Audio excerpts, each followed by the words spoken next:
Hi, Simon. Good to see you again. Thanks for joining us for the next wave. During this pandemic time, it's really hard to do things face to face, but I'm glad at least we can be able to do this virtually. So let's start with ARM. I think, of course, I am privileged and been involved with ARM for many years as a customer, as a board member, as a partner, but not everybody knows ARM. So I think it'll be worthwhile for you to educate the audience about the role of ARM, what does ARM do, and a little bit of a historical perspective as well. Yeah, so, well, first of all, thanks for having me today. It's great to catch up. We've been friends for a long time. It's good to see you. So yeah, ARM is a slightly unusual business. We often get described as a chip company, but that isn't what we do. What we do in our core business is design microprocessors. But instead of putting them inside chips and selling chips, what we do is license the designs to semiconductor companies for them to use as a building block within much more complex devices that they're making. The company will be 30 years old in November. So about to celebrate a big milestone. And at the time the company got formed, semiconductor manufacturing technology was just getting to the point where it was feasible to start building much more complex chips that became systems in their own right. Up to that point, if you wanted to build a system, you took a bunch of chips which had individual discrete functions, and you built the system on a printed circuit board. And with each generation of process technology, we've been able to cram more and more transistors into a chip. And so that gave rise to the ability to put those systems inside a single piece of silicon. So when the company was formed, the idea was, well, we have this low power, energy efficient microprocessor. I wonder if it's going to turn out to be useful to embed that inside a more complex chip.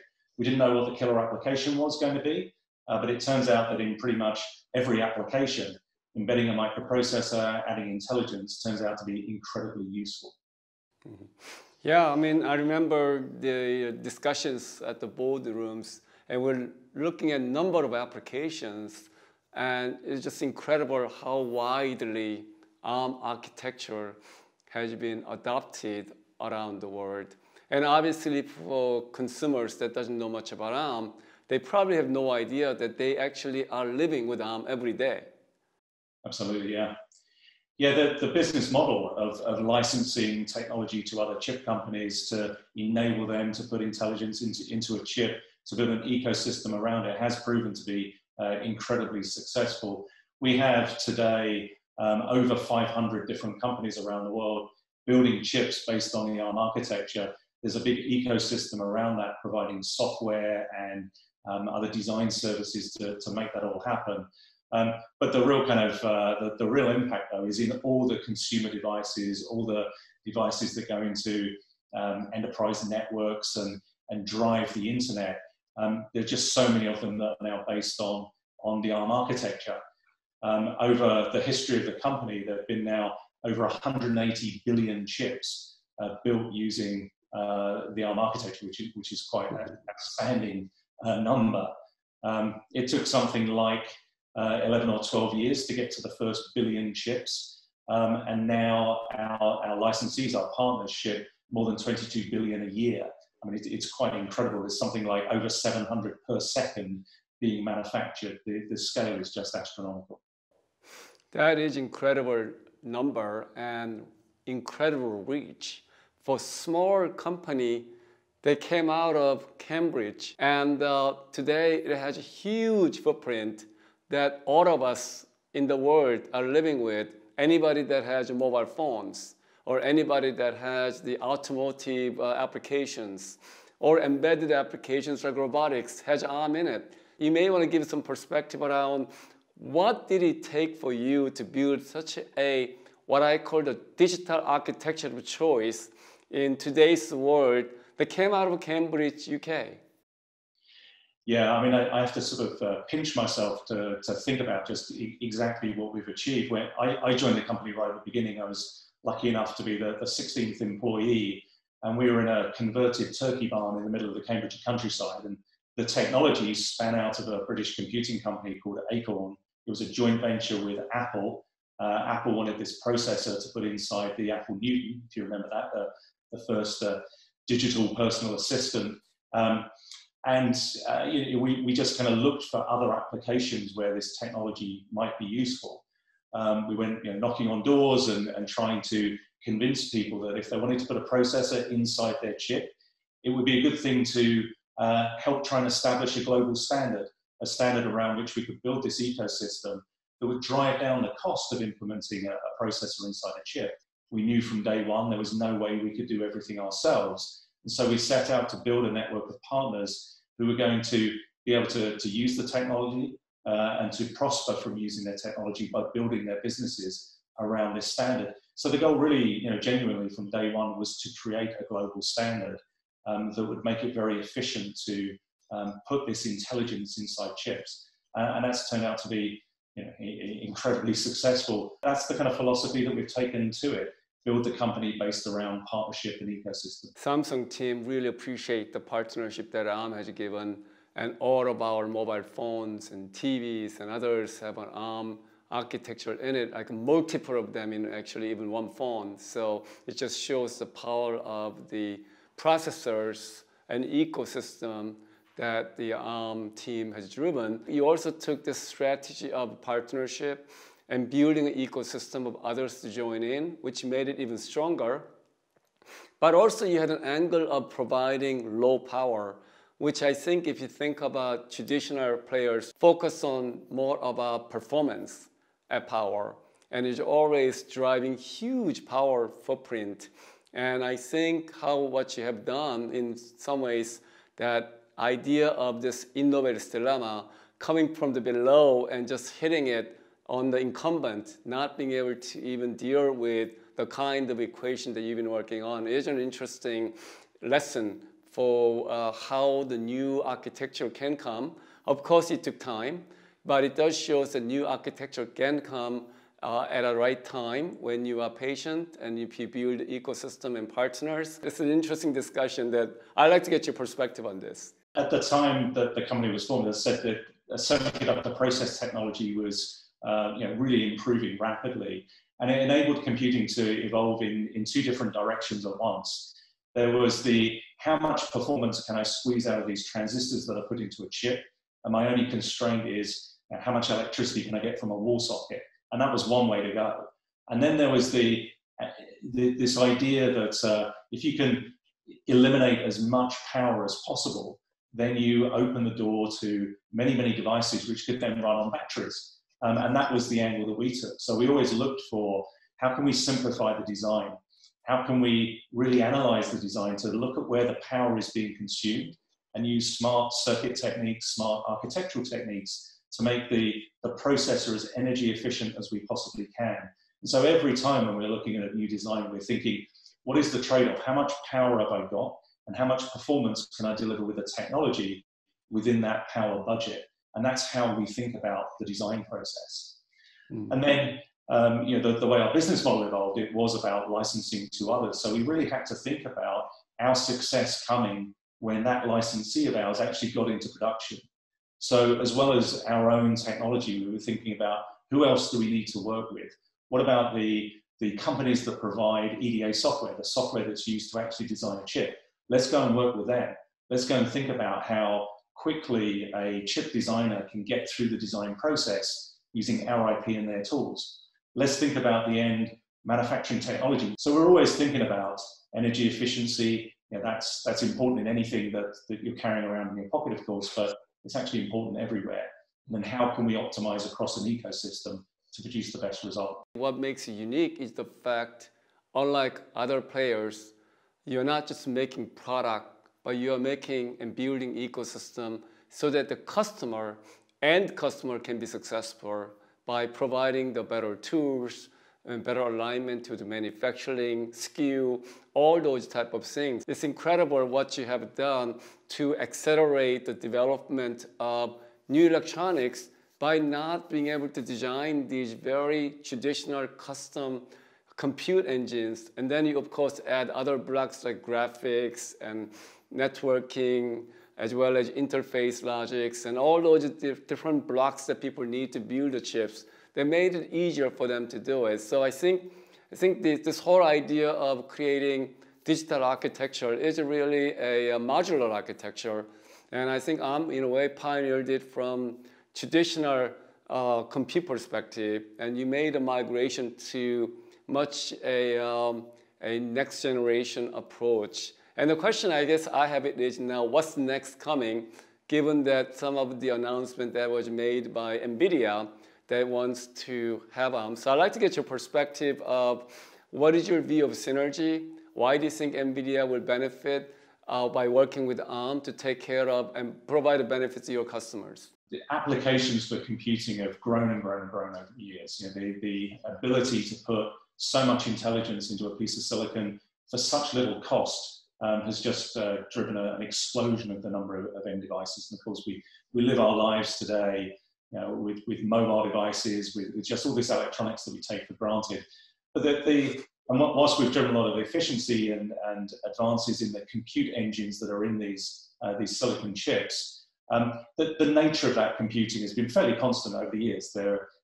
It's running conventional code that's been taught in universities for years and years.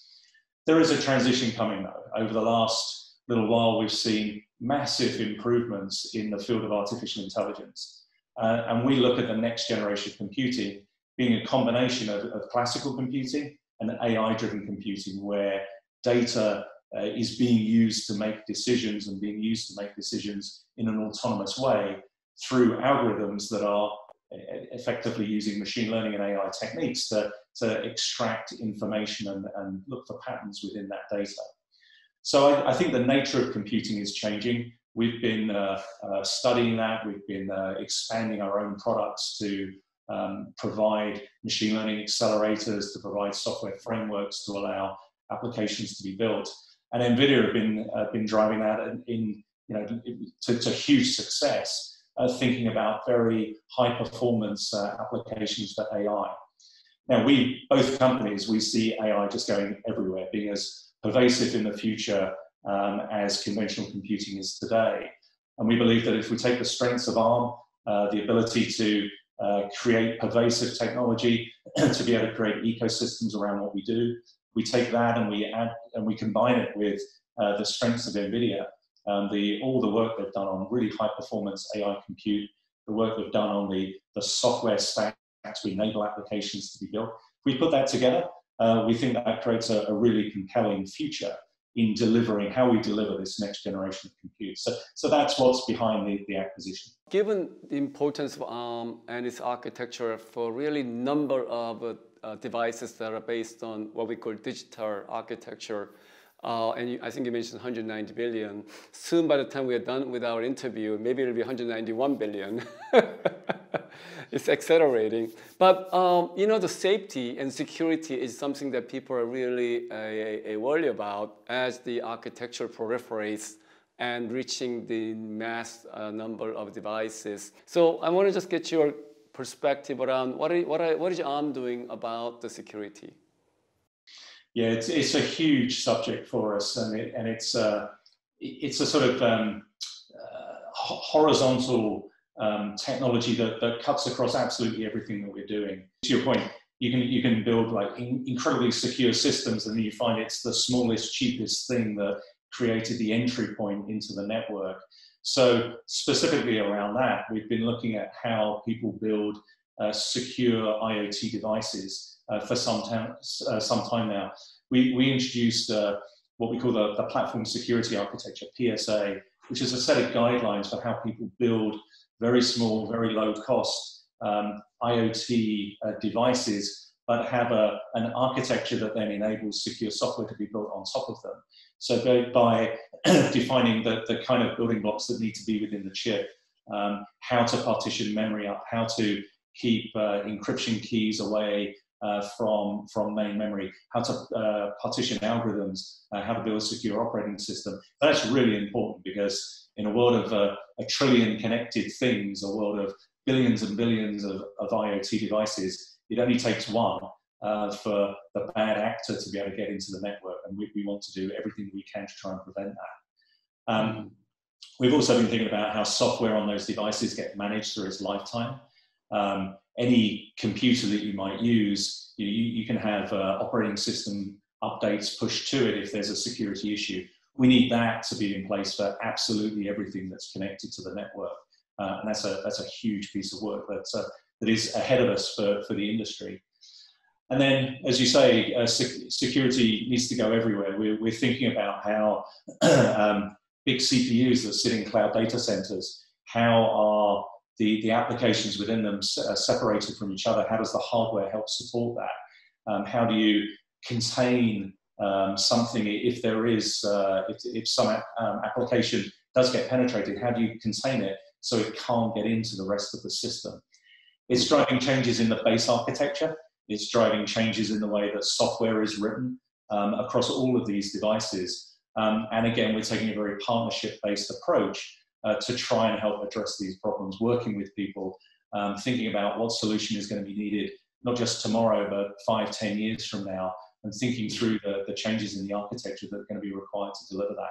So it's a huge piece of work, but one that's crucially important for us. As you know, when I was on the board, mobile phone was the major driver, and it was in two ways. The volume was going up, and it was hitting 1.5 billion units per year, and then they were shipping multiple ARM processor per phones. So this multiplier effect was really great for ARM's growth during late, I guess the 2000s and early 2010 era. But now with the mobile phone, a bit saturating because everybody has a phone. What do you see the next big growth for ARM going forward? Yeah, I mean, the growth of mobile has been phenomenal for the company, and we've had two waves of it, the initial wave of digital mobile phones and then smartphones. And over the years, we've seen ARM technology being used in many other applications, but I think we're at a moment now where the growth of semiconductors looks really, really positive for the years ahead. And it's a number of markets that are driving that growth. We're seeing the deployment of 5G. 5G is way more complex than 4G, so it's driving the adoption of more processing within all of the chips that build up the 5G network. And then on top of that, you have the growth of IoT. That's billions of devices. They're really small, but they're enormously high volume devices. That's a driver. We have autonomous vehicles, highly complex data centers on wheels that need to be driven, pardon the pun, in a way that makes them really energy efficient, but enables a massive of compute power to do everything that an autonomous vehicle requires. So there are all of these things going on at once, and this combination of AI as the kind of core element of processing, 5G networks, IoT, this is all happening together, and I think is going to drive the growth of the semiconductor industry for years to come. And then the other place that I did mention is the data center, and the cloud is growing like crazy, and that's another area where through our focus around energy efficiency, we're able to provide some real benefits there as the cloud expands with the performance that we're now delivering. We're starting to see more deployments of ARM processors in the cloud as well, and that's an area people once upon a time thought we'd never be able to address, but today we are. So a lot of these applications are very exciting, and actually these are all the footprint of what's driving the demand for the devices, as well as the applications that are making our lives better, right? Technology and compute power can help improve our day-to-day living. But there are so many other areas where this deployment of computing, the deployment of IoT devices, the use of AI, can be used to address some of the hardest problems that the world's going to face over the coming years.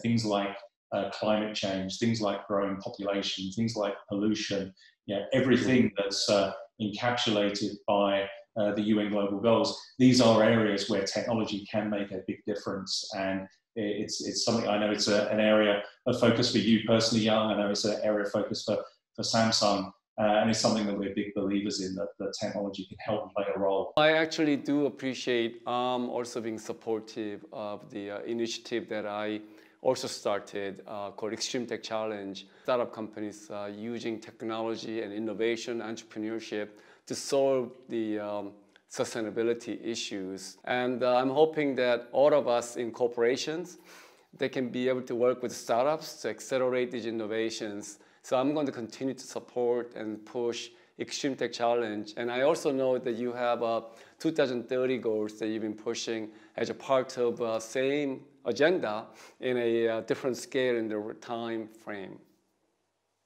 Yeah, I think that the key thing about what we're doing in various different ways is this evolution of compute power has been incredible. It's giving us these mobile phones that we can play games on and do cool stuff, but the potential impact goes way beyond that. And what I've seen through ARM's history is if you continue to drive down the cost, if you drive up the performance, if you make it easy for people to get access to these technologies, then what you do is kind of spark their own imagination. You enable people to come up with the ideas that you couldn't have possibly have thought of, no matter how many smart people you've got within your company, because you've got these kind of business objectives that you have to deliver on.